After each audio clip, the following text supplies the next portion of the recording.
marionnette, c'est un monde fascinant, je veux dire, qui vous prend depuis l'enfance, si on s'y intéresse, bien que ça soit compliqué même pour les enfants.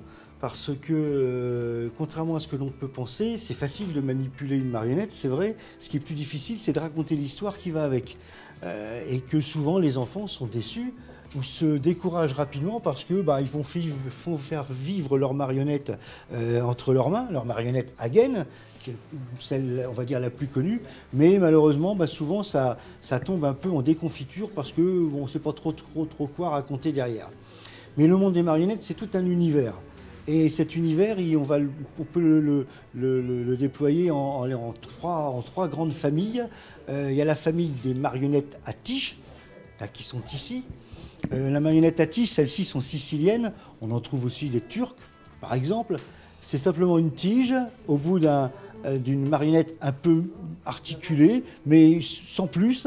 Et on lance la marionnette comme ça, très doucement, devant un rideau, et on raconte une histoire. Alors c'est toujours une histoire, c'est une épopée historique, et c'est toujours la même histoire. Alors c'est un petit peu lassant, il faut le reconnaître, mais ça fait partie du patrimoine sicilien ou turc. Ensuite, on a les marionnettes à gaine, donc qui ne sont pas forcément les plus anciennes, mais qui sont les plus connues, on va dire, puisqu'on glissait la main dans la gaine, et puis ensuite, on anime simplement deux bras et la tête pour donner vie. Alors ça, c'est un visage en bois. Pendant très longtemps, les personnages ont été sculptés dans du bois. Il y en a eu en cire auparavant, en porcelaine, comme je le disais tout à l'heure, sur des petites marionnettes, des petites marionnettes d'enfants, pour les petits théâtres d'enfants. Et puis ensuite, il y a eu les marionnettes en caoutchouc et celles que l'on trouve encore aujourd'hui. On en trouve encore en bois, c'est beaucoup plus difficile. Il y a tout le théâtre lyonnais qui sont donc des figures, marionnettes à gaine, à figure en bois, donc sculptées dans du bois. Alors on voit qu'elles sont de la région lyonnaise, on est proche du Beaujolais, elles sont bien rougeaudes, comme on dit. Les costumes sont typiques. Alors on a créé le théâtre de lyonnais tout à fait au début du 19e pour se moquer, comme je le disais, des canutes. Donc les canutes qui étaient ces tisserands lyonnais. Donc on se moquait d'eux un petit peu et de leur façon de vivre, de leur façon de faire à travers la marionnette. Ensuite, on est sur des marionnettes à fil. Alors les marionnettes à fil sont des marionnettes de spectacle, plus ou moins compliquées à manipuler. Je ne vais pas dire que plus il y a de fils, plus c'est difficile, c'est pas tout à fait le cas. Plus il y a de fils, plus on peut donner vie à la marionnette. Un exemple sur cette marionnette, donc, qui est un clown, on pourrait simplement dire, il soulève, on peut lui soulever le genou, la jambe. Eh bien, on a poussé le vis jusqu'à pouvoir articuler le pied. Et donc, si vous voulez donner vie à un mouvement par le pied, il suffit de prendre le bon fil et de l'actionner. On pouvait tourner la tête de la même façon. Si on enlève la partie haute qui tient cette tête, on peut donner la tête, on peut faire saluer, on peut faire monter le saxophone dans la bouche. Ça, c'est une marionnette des années 1950 qui a servi dans la région du Havre, qui appartenait à un marionnettiste qui faisait beaucoup de spectacles pour les écoles dans la région du Havre. Après, moi, je m'en suis resservi, je l'ai un petit peu modifié, mais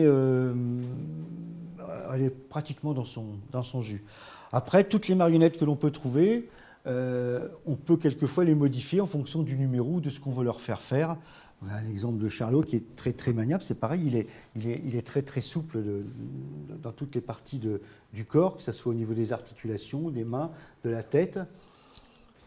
Des marionnettes tchécoslovaques, les Tchécoslovaques, la Slovaquie comme on dirait aujourd'hui, ils sont très forts pour faire des marionnettes très bien articulées. Celle-ci a les yeux qui bougent et à la bouche qui bouge aussi. Donc on peut vraiment lui tenir langage. À partir d'un visage de Stan Laurel, j'ai fait une marionnette qui est très bien articulée au niveau des jambes. On peut la faire, on pouvait la faire saluer, là évidemment c'est un peu plus compliqué, je me suis trompé. On pouvait la faire saluer Et c'était un chef d'orchestre qui battait la mesure à la fin d'un numéro sur la marche de Radetzky. Et donc il était vraiment désarticulé, il battait avec sa baguette magique, sa baguette de musique dans cette main, et puis à la fin on faisait saluer et il soulevait son chapeau. Dans les années 90, il y a quelques fabricants français qui ont sorti une série de marionnettes qui est très très facile à manipuler, très drôle. Voilà, c'est pas très très grand, c'est un petit peu dommage parce que quand c'est vraiment c'est la limite de la marionnette de spectacle, mais par contre c'est très très maniable. Et alors on pouvait faire raconter une histoire, on pouvait faire vivre le professeur, et il pouvait donc se toucher la tête, on pouvait même lui faire lever, s'il veut bien là, voilà, il levait ses lunettes, et puis après aussi pareil, de cette même manière, à la fin de sa conférence, il pouvait saluer et partir tranquillement. Il ne suffit pas de faire de grands gestes brusques pour animer les marionnettes, bien au contraire, si la marionnette est bien montée, plus les gestes sont lents et calmes, plus le marionnettiste va disparaître. Et c'est le but. Il ne faut pas qu'on voit le marionnettiste quand on agite une marionnette. Quand on fait marcher une marionnette, il faut que c'est la marionnette qui doit prendre vie. Vous avez d'autres marionnettes à fil avec le fameux polichinelle, la plus grossière des marionnettes, parce que voilà, c'est son histoire, c'est son origine. Et là, on ne peut pas donner les textes à tous les enfants, mais ça fait partie. On dit souvent que les marionnettes sont faites pour les enfants, pas toujours. Hein. Je pense que même il y a des scènes de marionnettes, enfin des textes de marionnettes qui sont faits surtout pour les adultes, mais est-ce que les adultes les comprennent et les interprètent toujours très bien? Ça, c'est autre chose. On se sert de la marionnette pour faire dire tout haut ce que beaucoup de gens pensent tout bas. Les marionnettes indonésiennes, quelques théâtres d'ombre, marionnettes de théâtre d'ombre, indonésiennes aussi, les marionnettes de Birmanie, et puis vous verrez celles de Java, les grandes marionnettes de Java après, un petit peu plus loin.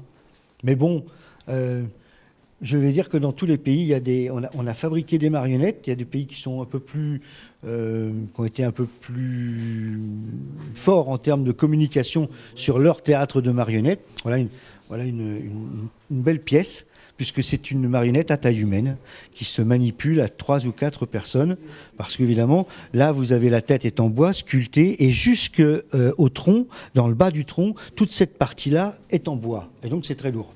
Aujourd'hui, il y a, que je ne possède pas, il y a des marionnettes qui sont complètement faites, dont les costumes sont ornés d'or, de broderie d'argent, qui appartiennent à des collections très, très privées, mais qui sont de très très belles marionnettes. Par contre, la valeur des choses, la valeur des costumes sur une marionnette, pour moi, importe peu. Ce qui compte plus, c'est le fait qu'elles aient travaillé, ces marionnettes, qu'elles aient raconté une histoire à des enfants, à un public.